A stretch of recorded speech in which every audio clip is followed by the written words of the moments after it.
आज नरेंद्र मोदींनी त्यांच्या भाषणामध्ये काँग्रेस ही पाकिस्तानची मीटिंग असा आरोप केलेला आहे. आणि असा प्रश्न की मोदी असं म्हणते की 4 जूनला इंडिया आघाडी फिक्स झालेली आहे. मोदी बेभान झालेले आहेत, मोदी घाबरलेले आहेत. मोदींना झोळी लेके आहे ते झोली लेके जाने का समय आ गया है. आणि म्हणून अशा बेभान वक्तव्य करून भारताच्या निवडणुकीमध्ये पाकिस्तानचा उल्लेख करणं याचाच अर्थ भाजपच्या पायाखालची वाळू सरकलेली आहे. म्हणून ज्या पाकिस्तानमध्ये नवाब शरीफ ज्यावेळेस देशाचे त्या प्रमुख होते त्यावेळेस बिना आमंत्रणाने देशाच्या प्रधानमंत्र्यांनी तिथं विमानानं उतरणं आणि त्या ठिकाणची बिर्याणीची आठवण अजूनही नरेंद्र मोदींना काही विसरलेली नाही. त्यामुळे पाकिस्तानची सातत्यानं आठवण करणं हे त्यांचं दायित्वच आहे. पाकिस्तानशी त्यांचे संबंध आहेत, ज्यांचे संबंध असतात तेच लोक वारंवार पाकिस्तानचा उल्लेख करतात. पण पेपरला त्यांच्या ज्या जाहिराती आलेल्या होत्या की इंडिया आघाडी निवडून आली तर पाकिस्तानमध्ये गुलाल उधळला जाईल, हे जे त्यांची जाहिराती होत्या त्याबद्दल आम्ही ऑब्जेक्शन टाकलं. निवडणूक आयोगाने भाजपला नोटीस दिलेलं आहे.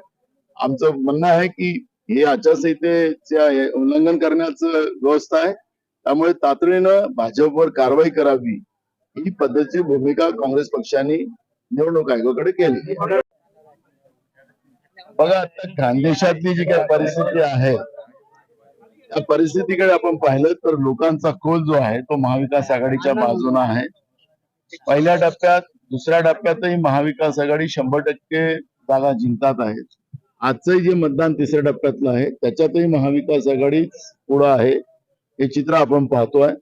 चौथ्या टप्प्यातही ते चित्र आपल्याला पाहायला मिळणार. महाराष्ट्राने छत्रपती शिवाजी महाराजांच्या महाराष्ट्राने शाहू फुले आंबेडकरांच्या विचाराच्या महाराष्ट्राने जे आज देशाला भाजपमुळे धोका निर्माण झाला, नरेंद्र मोदीच्या सरकारमुळे धोका निर्माण झाला, त्यामुळे महाराष्ट्रातलं छत्रपती शिवाजी महाराजांचा महाराष्ट्र आता जागा जाऊन या देशाला धोका पोहोचवणाऱ्या भाजपला सत्तेतून बाहेर काढण्याचा निर्णय महाराष्ट्राच्या जनतेने केलेला आहे आणि ते चित्र आपल्याला सगळीकडे पाहायला मिळतं. आम्ही अनेक वर्ष सांगतोय, ज्या देशात सुई बनत नव्हती त्या देशाला रॉकेट तयार केलं, ज्या शाळा आम्ही केल्यात, आम्ही दवाखाने निर्माण केलेत, रस्ते केलेत, पिण्याच्या पाण्याची सोय केली, शेतीच्या पाण्याची व्यवस्था केली, या सगळ्या काँग्रेसनीच केलं आहे. देश उभा काँग्रेसनी केलेला आहे. पण 10 वर्षात तुम्ही देश विकला.